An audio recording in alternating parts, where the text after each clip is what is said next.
大家好，首先我自己介紹自己先啦。咁我叫做方偉晶 Eric 方，我係香港大學社會科學院嘅副院長，係負責教學嘅。咁我自己本身咧就係社會學嘅講座教授。咁我自己研究嘅範圍咧就係研究移民嘅。咁但係今日都好高興啦，咁因為都見到好多嘅同學啦，好多嘅朋友咧嚟參加我哋呢個 Hong Kong U 嘅 Information Day， 特別咧就嚟了解下社會科學院一啲嘅入學嘅基本嘅資訊。咁未開始之前，我想問一問在座嘅朋友，有幾多嘅同學係嚟緊呢一兩年將會報考大學嘅咧？麻煩你舉一舉手。好，咁有幾多位係可能會喺3年或者之後先至報大學嘅？不過而家想嚟聽下先嘅，可唔可以舉舉手？好，咁我哋都有唔同嘅同學啦，同埋唔同嘅朋友嚟聽。咁我諗當然即係都唔係諗嘅，一定係㗎啦。就係其實報大學係一件好重要嘅事情，因為其實真係會影響到你一生嘅。即係你報邊間大學啦，你會讀乜嘢學科啦，咁其實咧都好影響到我哋將來嘅發展。咁所以咧，我都希望我哋盡量能夠比較客觀持平嘅去講一講香港大學社會科學院我哋嘅收生嘅要求啦，同埋我哋學院裡面有啲乜嘢嘅優秀嘅一啲嘅或者一啲嘅因素，你哋可以去考慮嘅。好，咁咧就不如我哋而家開始啦。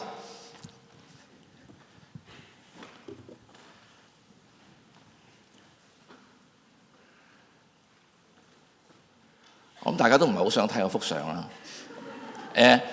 咁其實咧，當我哋講話讀社會科學，其實讀咩咧？其實我諗即係嗰個嘅範疇，因為都好大。其實我哋都包括咗好多各方面嘅研究嘅題目啦，或者教學生嘅題目啦。譬如我哋而家面對嘅我哋成個地球面對嘅氣候嘅改變啦，或者譬如話香港而家好多人，我哋嘅交通運輸嗰個嘅情況啦，我哋又或者我哋最近好多時候我哋都聽到 AI， 咁其實 AI 對我哋有啲咩影響？或者我哋點樣去所謂去 govern 呢個 AI 嘅發展呢？咁或者我哋講緊嘅可持續嘅發展，而家其實每一個國家、每一個政府，甚至好多個機構都講緊可持續嘅發展。其實啲咩呢？其實我哋啲咩可以做到呢？或者人口，今日香港好多嘅人口問題，老人嘅問題，年青人嘅問題，移民嘅問題。咁其實社會科學都嘗試去理解同埋解答一啲嘅呢啲嘅題目。咁最後其實我哋都會睇下，譬如貧窮嘅問題啊，不平等嘅問題。咁但係當然呢個只係一個好簡單嘅概括，其實我哋仲有好多唔同嘅題目咧，社會科學咧其實都涵括嘅。咁好簡單咁講，咁點解要讀社會科學咧？就Microsoft 嘅 CEO 咧，其實佢就講咗一個好精簡嘅一句説話，其實就概括咗點解係需要讀社會科學。佢話因為 technology is and must always remain in service to humanity， 即係話無論我哋發展醫療嘅科技、醫學嘅發達，或者 AI 嘅發展、電腦嘅發展、機械工程嘅發展，乜都好啦。其實我哋都希望能夠人類嘅社會，我哋嘅生活質素能夠得到改善，每個人能夠都享受到一個好嘅生活。咁而點樣可以做到呢？其實社會科學呢，就能夠幫我哋了解好多嘅問題，從而我哋希望能夠提供一啲解決嘅方法。咁所以你見到其實喺香港或者世界各地好多嘅政府裏面工作啦，社會嘅政府裏面嘅高層呢，其實都係社會科學畢業嘅。就唔單止喺政府，其實喺私人機構啦，一啲大嘅企業咧，其實咧我哋都見到好多嘅社會科學院嘅畢業生，尤其是係我哋香港大學嘅畢業生。咁呢個我諗就大家要記住啦。如果同學對社會科學有興趣嘅，咁呢啲嘅 number 咧，其實就係代表咗其實你將會去報邊一個嘅係啦，邊一個嘅課程。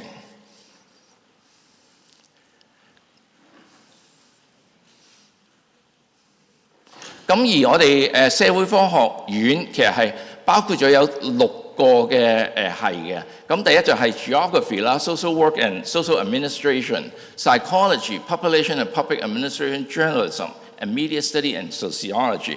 咁有呢6個嘅係大家可以去考慮。當然佢裡面亦都包含咗唔同嘅課程嘅。譬如話地理，佢哋有個Bachelor of Social Science 啦。咁心理系嘅其實佢有2個嘅課程，一個就係 Bachelor of Psychology，另一個咧就係 Bachelor of Social Science。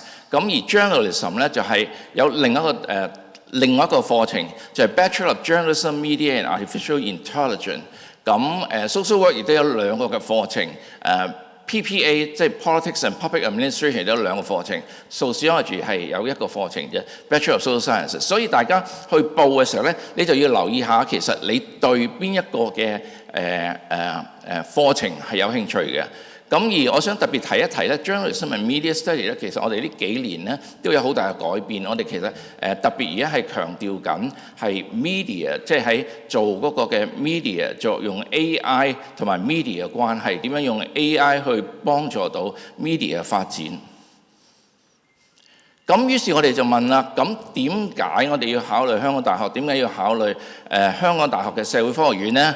咁其實咧，我哋就覺得有6個嘅因素咧，大家可以去考慮嘅。而我哋覺得呢6個因素咧，係令到同學或者家長應該對香港大學嘅社會科學院咧有一個比較重視啲嘅考慮。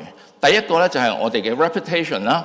我諗大家都知道，香港大學係基本上面喺好多唔同嘅學科喺香港係排第一嘅。咁唔單止喺香港，其實喺亞洲我哋學校都係排名第5啦，喺 QS ranking。喺全世界我哋係排第22嘅。咁如果你睇下唔同學科咧，其實我哋唔同學科每一個學科其實都做得好好嘅。你睇到譬如話社會學喺亞洲排第2，喺全世界排第17，地理係亞洲排第3，而喺世界係排第10。咁你睇到其實每一個嘅學科咧，其實佢哋嘅排名都係好喺前面嘅。點解咧？咁第一就係因為我哋嘅老師咧，佢哋嘅研究係對佢哋嘅學科對周圍咧都有好大嘅影響。咁所以咧好多人都覺得我哋嘅老師咧係一啲好出色、好優秀嘅研究員。因為我哋要明白一樣嘢，大學咧點樣為之一個重要嘅大學，一個好嘅大學咧，就唔係話好多嘅建築物，有好多嘅唔同嘅 program， 而係裡面教學嘅人。即係話大學教授係決定咗間大學嗰個嘅成功有幾高。咁而我哋大學咧有好多好優秀嘅學者。咁而啲學者其實係將好多嘅學科嘅所謂 frontier 咧係推向前邊嘅。咁就因為呢啲嘅學者佢哋嘅諗嘢方法啦，佢哋做事啦，佢哋對事物嘅睇法咧，其實咧係可以幫助到好多同學咧建立佢哋一個獨立思考，建立佢哋對唔同嘅事物嘅睇法。咁所以大學教授咧係play 一個好重要嘅位置嘅。咁而另一方面就係亦都係一樣啦。心理學我哋喺香港係排第1，亞洲係排第4，而社會科學總體嚟講咧，亦都係香港排第1，亞洲排第4嘅。咁第二啦，咁點解要考慮香港大學嘅社會科學院咧？就因為我哋嘅課程，我哋嘅課程有啲咩特別咧？其實我哋課程咧好強調嗰個 flexibility， 即係嗰個靈活性同埋自主性。因為我哋相信，如果要訓練一個同學，佢能夠有獨立嘅思考、獨立嘅決定能力咧，其實唔係話要限死佢第1年要修乜，第2年要修乜，第3年修乜，佢完全係冇自己選擇嘅。我哋反而係俾好多空間，俾個同學自己決定佢想讀啲乜嘢，而我哋盡量去就到佢哋嗰個決定。所以咧，你見到咧，其實佢哋可以 declare 一個嘅頭一個 major 啦。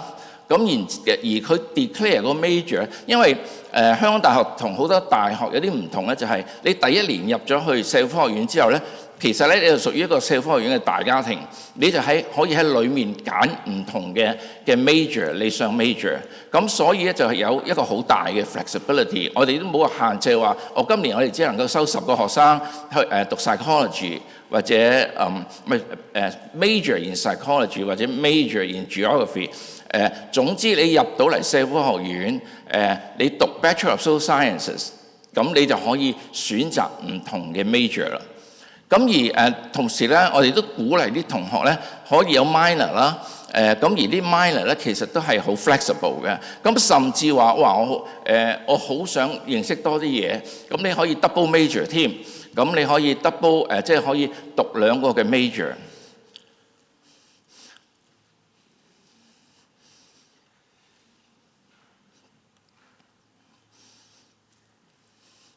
咁其實我哋嘅課程就4年啦，咁我哋希望其實第1年啲同學咧就可以嘗試去讀唔同嘅學科，去理解其實佢對乜嘢嘅學科特別有興趣。譬如話佢對地理有興趣嘅，但我又唔係好知道其實我對對心理學係咪有興趣喎？咁於是我又第1年又讀心理學。咁你第1年去讀唔同嘅學科之後咧，咁你就知道原來我對某一個學科係有興趣嘅，以前我都唔知嘅。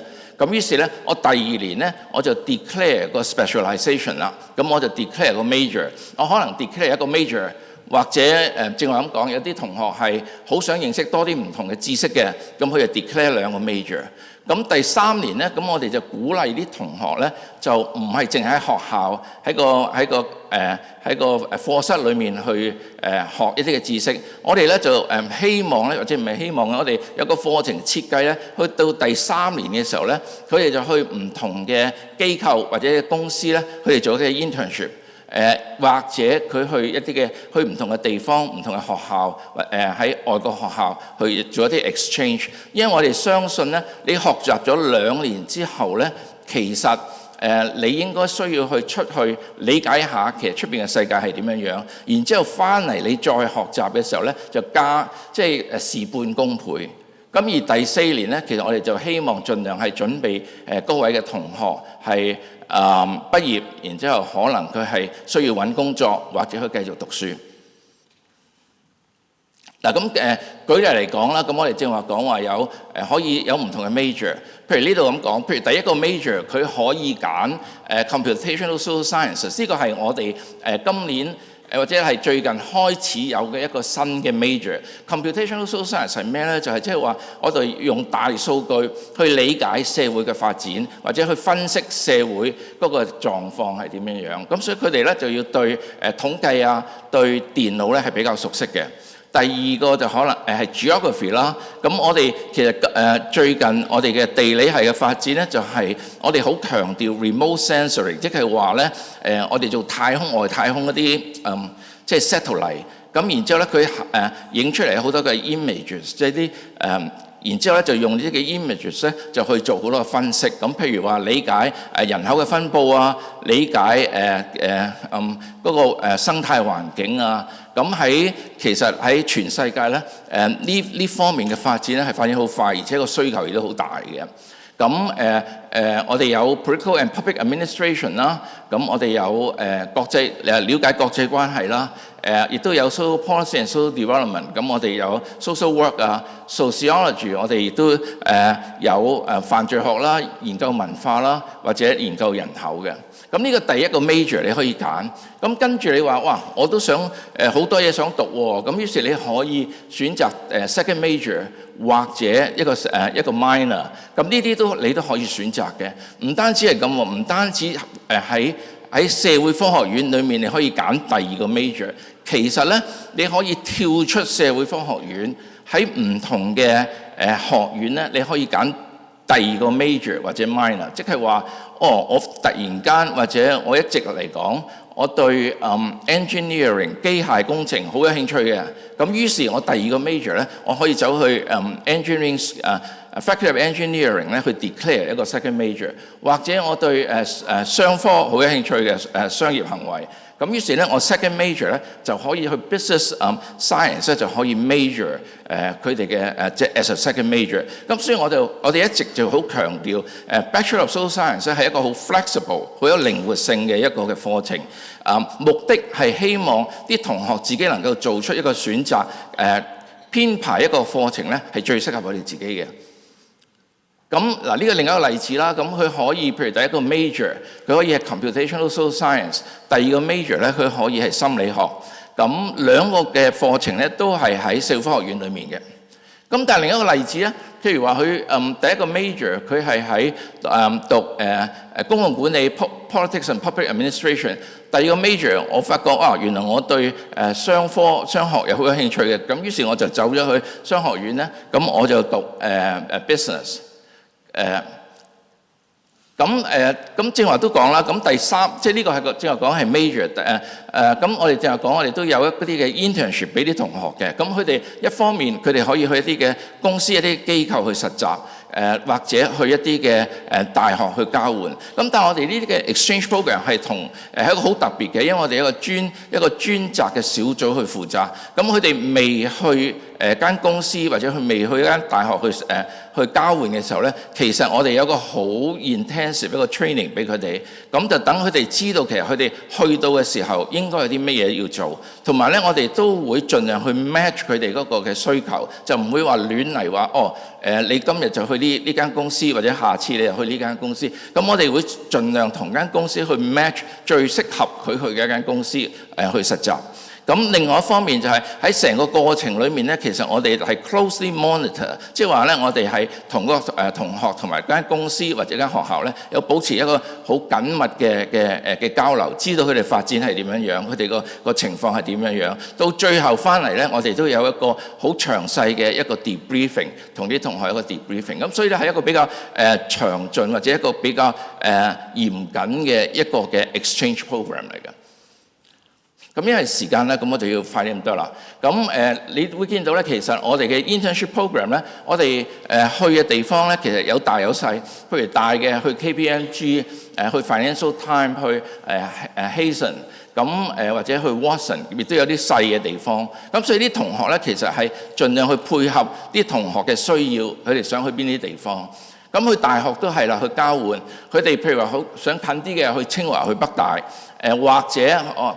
或者去東京大學，或者應慶大學。可能應慶大學可能唔係好多人知，其實好多日本嘅首相都係應慶義塾嗰度，即係 Keio University 畢業嘅。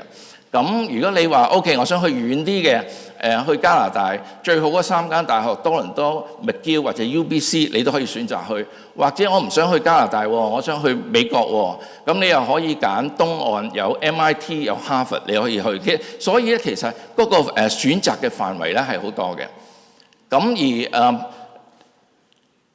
除咗咁啦，咁我都想highlight 呢樣嘢。咁我哋今年嚟緊呢一年咧，我哋將會有一個新嘅課程咧，就係一個新嘅安排。即係話，如果啲同學咧喺嗰屆裏面咧頭嗰10% 嘅同學咧，我哋會將佢放喺一個所謂 elite track， 一個比較特別啲嘅一個 track。咁係點咧？就分開兩方面。第一方面咧就係喺研究為主啦。如果個同學對研究有興趣。第二方面咧就係佢想出嚟做嘢喎。咁於是咧我哋就放喺個 industry track 裏面。係點咧？就係如果佢係好中意做研究嘅，佢係 top 10% 嘅，咁我哋特別會安排佢哋一啲最 top 嘅教授，同啲最 top 嘅教授去跟佢哋做研究，學下點樣去做研究。咁對佢哋將來如果繼續讀書嘅時候咧，有好大嘅幫助。第二，如果佢係我想諗住都會出嚟做嘢㗎啦，咁我哋就會放喺 industry track 度。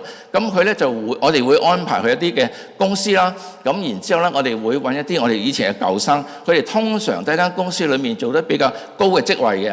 咁佢哋特別去 mentor 呢啲嘅同學，咁 make sure 佢哋去到公司裏面咧，佢哋學到需要嘅東西。咁所以呢個基本上面咧係一個好 intensive 又好全人嘅一個嘅課程嚟嘅。好，咁我就想 highlight， 其實我哋亦都有好多唔同嘅研究嘅機會啦，同University of Chicago 一間最喺美國最十分有名嘅大學，即係出好多 Nobel Prize 諾貝爾獎嘅一間大學啦。咁我哋同佢嘅學生咧，佢哋每年咧都會嚟香港，我哋亦都會過去芝加哥大學咧，咁同佢哋啲學生一齊咧係做一啲嘅學習啦，同埋研究。我哋都有啲嘅undergrad 嘅 research fellowship， 即係啲嘅研究嘅經費俾啲同學，就大概有4萬蚊到嘅一個嘅研究經費俾啲同學，佢哋可以申請嘅。咁我哋都想提一提咧，有好多同學可能都唔知道，或者好家長都唔知道咧，其實香港大學有好多好好嘅所謂 dual program， 即係雙學歷嘅課程。如果用廣東話嚟講咧，係好抵嘅。點解咧？就因為你讀4年咧，你可以攞到2個學位。我哋同香港 U 同 Science Po 就有一個嘅雙學位課程。你喺2年喺法國，2年喺香港咧，你就可以攞到一個雙學位。咁Science Po 喺法國係一個好有名嘅大學嚟嘅。咁我哋都同香港 U 同埋柏克萊大學 UC Berkeley 咧，亦都係有一個雙學位嘅安排，就2年喺加州，2年喺香港，你就會攞2個學位。另外咧就係我哋都同 Hong Kong U Geneva 就係一間喺 Geneva 啦，咁所以咧就佢如果你對公共管理十分之有興趣咧，就應該要考慮呢個課程啦。因為你睇3年喺香港，2年喺 Geneva 啦，咁你就攞到一個Bachelor 嘅學位，一個學士學位同一個碩士嘅學位。咁點解我特別提 Geneva 咧？因為大家都知道 Geneva 係 UN 嘅總部，同埋好多國際機構嘅總部。咁而呢間學校咧特別有名嘅咧，就係培養好多嘅同學咧係參與或者去做呢啲嘅所謂嘅public administration。我哋以前有一個同學喺泰國嚟嘅，佢讀咗呢個課程之後咧，佢返咗泰國之後咧，好年輕就做咗外交官。咁所以咧，其實呢啲嘅課程咧係一個好難得嘅安排。咁所以啲同學可以考慮下嘅。最近我哋都同北大有個嘅合作，咁我哋咧就同北大嘅元培書院有個嘅雙課程嘅安排。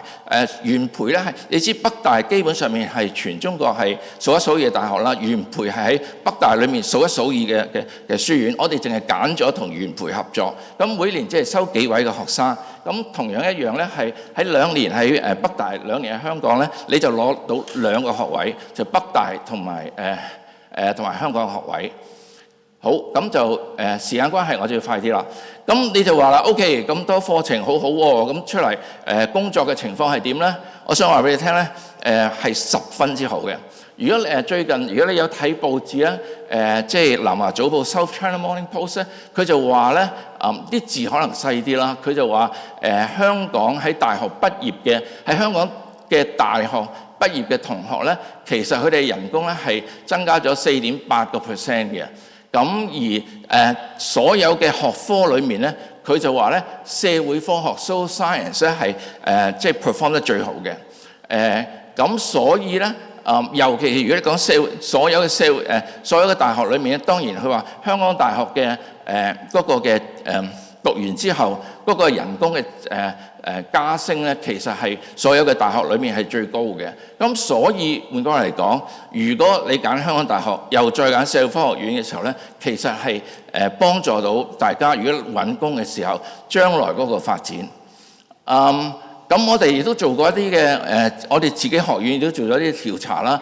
咁我哋就發現到咧，就2022、2023年我哋都有做，就我哋嘅同學咧100%基本上面全部都畢業嘅時候咧，佢哋都揾到工，而嗰個基本或者嗰個average 嗰個平均嗰個嘅收入咧，就係24000嘅，大部分都其實係做喺 commerce 啊 industry 裏面工作。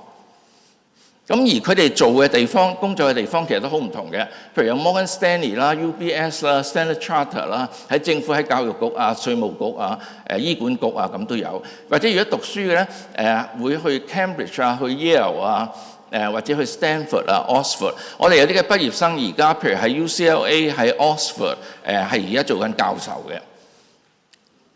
咁最後啦，咁有啲我哋都會諗，咁如果係咁嘅時候，我哋嘅學費係點樣咧？咁香港大學咧，其實嗰個學費咧就係 annual tuition fees for 本地生咧就47,000嘅。如果你唔係本地生咧，就224000。咁就睇落話好似好貴喎。咁但係如果你睇一睇，其實我哋就又係好抵啊。因為點解咧？如果我哋比起一啲比較大嘅大學，即係 ranking 高嘅大學咧，同香港大學相對嚟講係接近嘅啦。譬如 MIT， 佢嘅每年嘅學費，如果係用美金計咧，係86000。Imperial College London 係51000。Cambridge 係48000。但係香港大學只係5個 K 嘅，即係美金。咁所以如果你講嗰個嘅學費嚟講咧，係香港大學如果你係本地生咧，係冇得比嘅，即係同佢哋呢啲學校。咁同埋我哋喺我哋嘅社會科學院，我哋都好強調一個全人嘅教育啦，咁同埋一個全人嘅照顧。咁所以我哋都有好多嘅課外活動咧，係幫助到啲同學適應啦，同埋去建立佢哋嗰個社交群體啦。咁我哋都定期搞好多唔同嘅活動嘅。咁到最後啦，咁我都想提一提，我哋都有啲嘅mentorship program 啦。我哋呢幾年都開展咗，就係話我哋將我哋嘅而家嘅同學讀緊書嘅同學，同一啲嘅已經畢咗業嘅同學，我哋就會安排一個 mentorship 俾佢哋，咁變咗啲舊生翻嚟咧，其實亦都可以，佢哋喺各行各業都做得好好嘅。咁佢點樣可以幫助到佢哋嘅師妹師弟咧？咁於是我哋就問啦，咁如果真係好有興趣，咁我哋點樣去申請咧？咁呢個就係大學嘅即係入學嘅要求啦。咁然之後咧，呢個咧就係2025年嗰個分數係點樣啦？即係median， 即係中位數係唔同嘅科目課程係點樣？咁我想提一提咧，其實因為呢個分數咧係每年係唔同嘅，有嘅時候咧係低啲，有陣時係高啲。咁上一年咧所以就唔可以用一年嚟作為一個比較。咁呢個咧就係一個呢個lower boundary， 即係最低係大概點。咁我亦都再強調一點就係因為每一年嗰個嘅有唔同嘅改變，咁所以作為一個好 rough 嘅參考就 OK 啦。咁正話我問有啲咩同學可能唔係出年報喎，可能遲下幾年先至報喎，咁點咧？咁其實咧我哋有一個社會科學院，我哋有一個 summer program。咁有啲同學如果想了解多啲社會科學院係點樣嘅，咁我哋都歡迎佢嚟讀呢個 summer program， 係由7月27號到7月31號。咁其實時間唔係好多，但係你可以體會一下社會科學院其實你去讀社會科學嘅時候係啲乜嘢。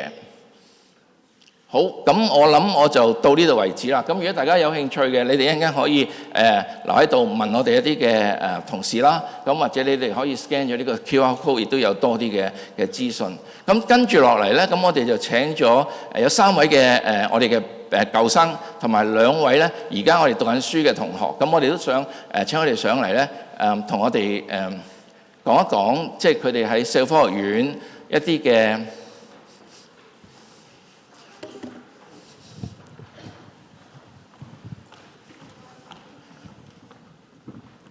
好，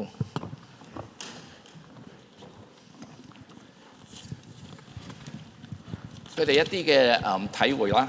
咁我或者請佢哋自己介紹自己先啦，由阿 John 開始啊。好，大家好啦，我叫阿 John。咁我係2014年至2019年嘅 HKUG 咯，亦即係社會科學、政治及法律及法學士雙學位課程嘅畢業生。咁就我而家係一個律師嚟嘅。你好，我係 Joyce，咁我係08年畢業嘅學生嚟嘅，咁我主修心理學啦，然後副修人力資源管理嘅，咁我而家喺一間環球嘅電訊公司裏邊咧，係擔任Human Resources Director 嘅人力資源總監。Hello， 大家好，我係 Stephanie， 我係2019年到2023年咧就讀 Bachelor of Social Sciences 啦，主修咧就係 Politics 嘅，咁我而家咧就喺香港賽馬會嗰度咧做緊 Management Trainee。大家好啦，我係 Sabrina，咁我而家咧就讀緊Bachelor of Social Science Year 3，咁我就係 major politics 同埋 geography。好，大家好，我叫 Louisa 啦，咁我都係而家嘅學生啦，我 Year 4，然之後 major 緊politics and public administration 同埋 sociology。好，唔該晒。咁或者我開始之前，我問一問大家問題啊。咁你哋點解會揀讀社會科學嘅咧？最開始嘅時候。又或者我講先啦，其實咧我本身咧我喺中學時期咧係一個理科生嚟嘅，咁但係咧我一路咧其實都係對於歷史啦、時事啦，同埋係社會政策啊，或者政府政策啊等等各方面係都有個興趣喺度嘅。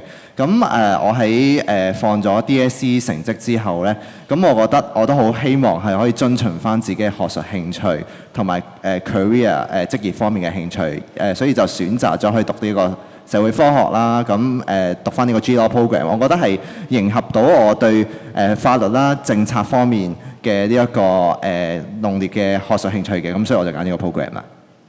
咁我回想翻我中學嘅時候啦，咁因為都出去玩好多唔同嘅活動，咁接觸到好多唔同學校啊、唔同背景嘅學生，咁嗰陣時都會對人性呢一樣嘢好有興趣，就係唔同 background 嘅人或者唔同文化嘅人，點解大家嘅選擇或者係大家嘅諗法會咁唔同呢？咁呢個就係當初點解我會對社會科學開始有興趣嘅原因。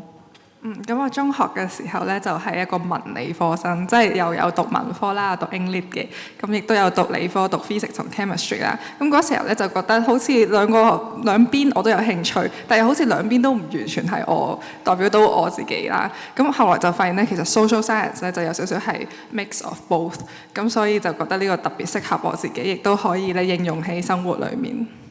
咁其實咧，我自己係對 geopolitics 係有興趣嘅，咁所以咧，其實即係呢個 program 佢咁啱就可以 offer 到 geography 同埋 politics 呢個 course， 所以呢個係我其中一個去揀Hong Kong U 嘅 social science 嘅原因。咁第二個原因咧就係因為 SIGC 呢個 program， 我覺得其實係好值得，因為可以有一個 taster of internship 啦，同埋亦都可以有 exchange 嘅 opportunity 咁樣，咁所以我就揀咗呢個 program。我當初揀嘅時候，好似有同 Joyce 講嘅嘢有少少似啦，就係因為我本身係 mix 嚟嘅，然之後我嗰陣時咧就喺英國讀緊書啦。咁作為一個本身都有兩個文化嘅人啦，同埋我喺嗰邊讀緊書嘅時候，我都有即係喺度睇緊即係其實我自己同英國人有啲唔一樣啦。咁呢啲文化嘅差異點會去營造到你一個人啊、你嘅思想啊，同埋即係社會嘅行為。咁我覺得呢啲嘢我都有好多興趣啦。咁我中意 Hong Kong U Social Science 嘅原因就好似啱啱 Professor 講。個 program 好 flexible， 有得可以俾你揀你第一個 major， 但係你開頭讀嘅時候，你就唔需要注定晒你已經要讀晒啲咩，你可以讀下再去即係選擇咩最適合自己咯。好，唔該晒。咁你都見到我哋啲同學係十分之優秀嘅。咁我就想問一問我哋已經畢咗業嘅同學啦。咁你覺得當你讀書嘅時候，社會科學院嘅課程啊，各樣嘢係點樣幫助到你哋而家嘅工作呢？好，我講先。咁咧，我覺得讀 social science 一樣好重要俾我哋嘅訓練，就係點樣可以好多角度去思考，同埋點樣去分析問題。咁呢個對我之後嘅工作好重要，因為尤其是喺我哋喺機構度做嘢啦，咁你會面對好多唔同嘅部門、唔同嘅人、唔同 levels 嘅人，大家都會有唔同嘅 concerns， 或者大家都有唔同嘅需要。咁我哋點樣可以喺唔同嘅角度去分析翻每一個人佢哋究竟需要啲乜嘢啦？咁同埋係可能喺好多唔同嘅資料裏邊，我哋點樣去消化、點樣去整合、分析問題，然後俾翻我哋需要嘅建議。咁我諗呢一個嘅能力係幫助咗我好多，尤其是幫助咗我之後可以參與到好多比較大型嘅 project 啊，甚至可能係一啲跨地區啊、環球性嘅 project 咁樣嘅。我可以分享下就係我對於HKU 尤其是 Social Science CG 方面嘅睇法啦。因為我當時候讀嘅課程咧，其實唔少嘅老師或者教授咧，其實可能係退休或者係現職喺政府或者大型公共機構嗰度咧，係有擔任過高層嘅職位啦。又或者係本身佢哋係其實係作為顧問或者作為委員會嘅成員，係參與到大型嘅社會或者係公共行政嘅政策嘅。咁佢哋喺課堂之間分享翻佢哋經驗啊，或者分享翻佢哋獨特嘅認知，其實對於我哋係日後或者喺現時喺學術上或者喺工作上了解翻時事係會有一個好獨特嘅睇法，同埋有一個外界單純睇新聞未必可以了解到嘅認知嘅。冇錯啊，即係好似阿 John 同 Joyce 講咧，其實我哋好多現實生活嘅問題其實都係跨領域、跨學科，而 social science 咧就真係可以教到我哋咧同唔同嘅角度去了解事情啦。咁或者又從我作為一個啱啱出嚟職場冇幾耐嘅畢業生分享下，就係其實啱啱出嚟職場好多時我哋都要幫老闆寫報告啊、分析問題啊，其實呢啲嘢都係需要係考驗到一個人佢哋嘅寫作能力啦，佢哋嘅數理分析能力啦。而 social science 咧係兩樣嘢都係由 train up 到我哋，咁所以都真係對我哋嘅職業都好大幫助。好，咁我問多一條問題俾啲畢業嘅同學。香港大學其實一個好重要一個元素就係我哋一個好強大嘅一個嘅舊生嘅網絡。咁我就想問一問三位嘅已經畢業咗嘅同學，你覺得香港大學舊生嘅網絡係對你哋有啲咩嘅幫助呢？香港大學嘅舊生網絡絕對係好強，即係喺我 Year 2嘅時候咧，就已經接觸到我哋嘅舊生啦。咁我嗰時就 join 咗係學校即係港大嘅mentorship program 啦，一個叫師友計劃。咁佢就係咧一啲畢咗業嘅一啲成功人士啦，然後佢哋會翻嚟咧作為一個好似老師，亦都係一個朋友咁樣嘅角色咧，去帶領我哋去諗下我哋嘅職業路向。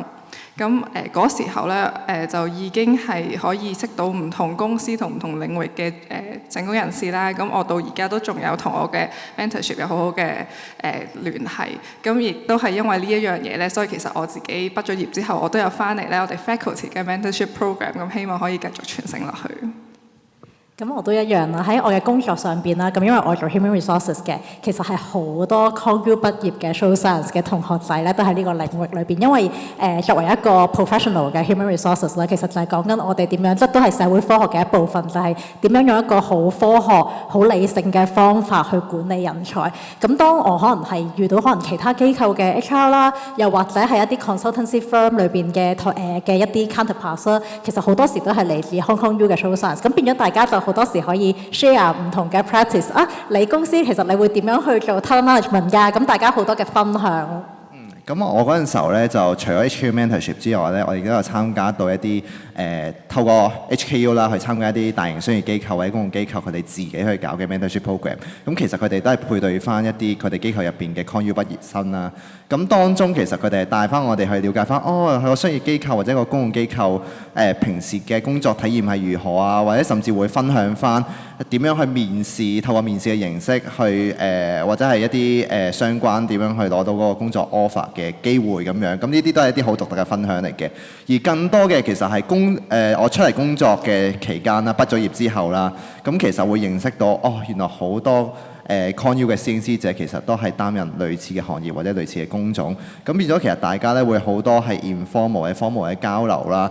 當中其實我覺得係會令我哋體會到其實原來係即係工作上除咗係有好多正式好 face to face 嘅見面之外，其實好多時候咧好多 informal 嘅交流或者認知咧，其實就係透過呢一啲 network 去攞到出嚟嘅。好，唔該晒。咁我又問下兩位在讀嘅同學啦。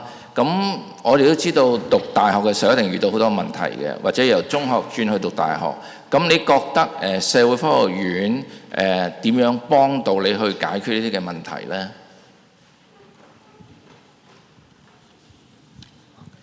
我覺得即係喺大學，我其中一個遇到嘅問題，其實就係因為social science 係一個好 flexible 嘅 subject 啦。咁即係我哋要自己去規劃，究竟我哋想讀啲乜嘢，或者係我哋究竟將來條路係點樣行啦。咁所以其實係真係好需要我哋有一個自主嘅能力啦。咁但係因為啱啱入到大學嘅時候，都會有一段迷茫嘅時間啦。咁但係即係 faculty 其實都因為有 mentorship program， 又或者其實有好多唔同嘅資源俾我哋啦，所以其實係即係佢容許到我有一個空間，其實我可以去問唔同嘅教授或者係師兄師姐，其實係點樣可以攞到一啲嘅建議，去令到我去更加容易咁去適應到大學嘅生活，或者去揾到咩路先係自己係合適嘅咯。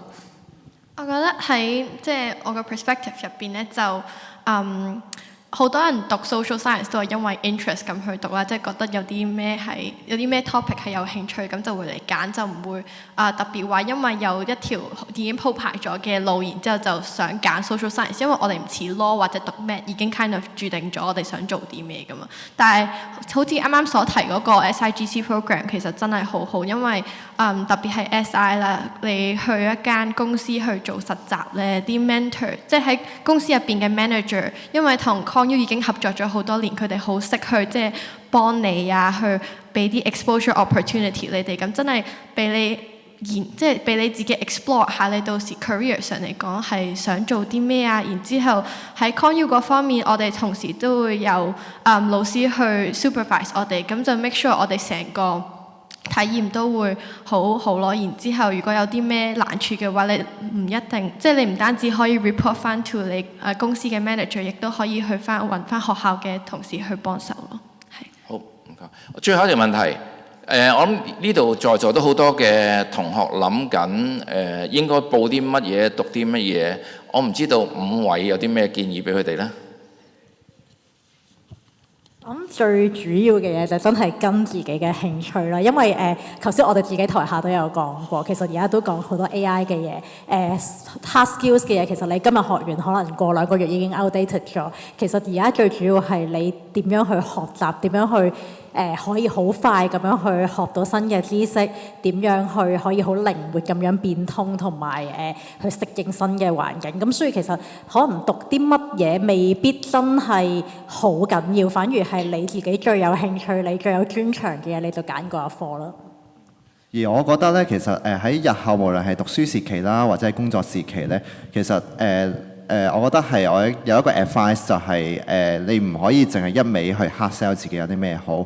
就正如啱啱阿師姐所講啦，咁就係其實都好需要係喺你認知嘅過程之中，你要了解到對方有啲咩需求，無論係求職過程之中啦，或者係同同事或者同上司或者同你嘅老師相處當中，你要了解到對方有啲需求，了解到佢哋係想要你去 perform 啲乜嘢，你就去 perform 啲乜嘢出嚟。咁呢個係好着重翻喺你同對方嘅呢個溝通，呢個雙向嘅交流。咁所以呢，就你要學識唔單止係單向嘅，你要係去主動去認知翻對方。了解翻對方嘅背景，了解翻對方嘅咩需求。咁呢方面，我覺得個溝通技巧就係無論喺讀書時期啦，或者喺你喺同ConU 裏面唔同嘅朋友之間，唔同嘅同學或者唔同嘅教授之間，你可以學習到嘅一個溝通技巧。我覺得咧就係要勇於去探索自己，去試唔同嘅嘢。咁特別係即係大家都咁年輕啦，咁其實呢個世界好大，有好多嘢係可以去試。喺一個亞洲社會，好多時我哋就即係大家都會好想有跟住一個所謂嘅成功嘅 pathway 嘅，一歲要做到啲乜嘢，我好早就定咗我要做咩專業。但係社會科學有一樣嘢，即係我哋一路都喺度stress 啦，就係其實我哋真係好着重 flexibility 啦。咁所以其實係有個自由去揀，究竟有啲乜嘢你想試下先，睇下適唔適合自己，唔一定要揀死。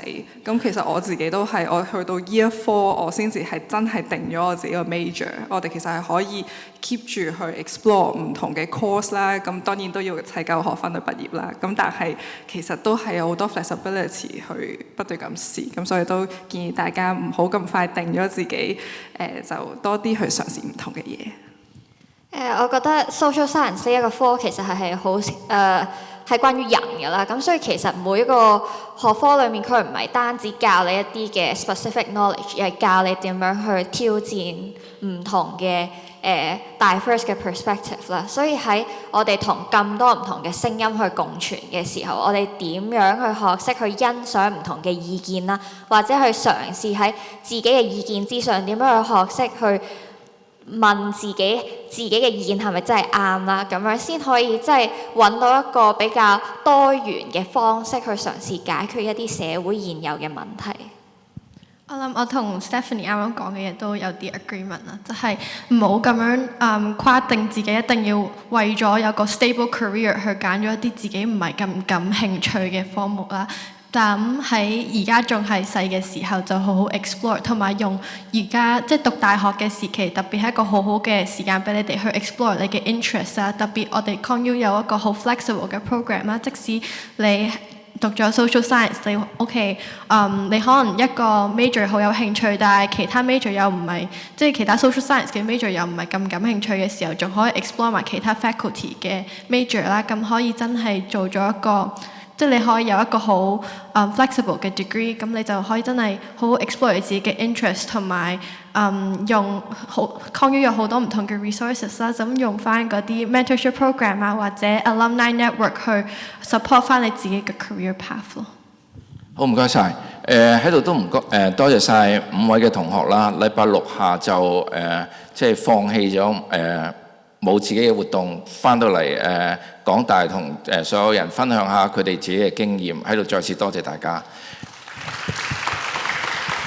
好，喺完之前呢，我都想再講一講，如果有啲嘅同學佢哋真係好想接受挑戰嘅呢，咁我鼓勵大家係報社會科學院嘅有啲嘅課程。咁喺呢度再次多謝大家出席啦。咁如果有啲咩問題嘅時候，歡迎大家可以同我哋一啲嘅同事再詳細嘅溝通。好多謝。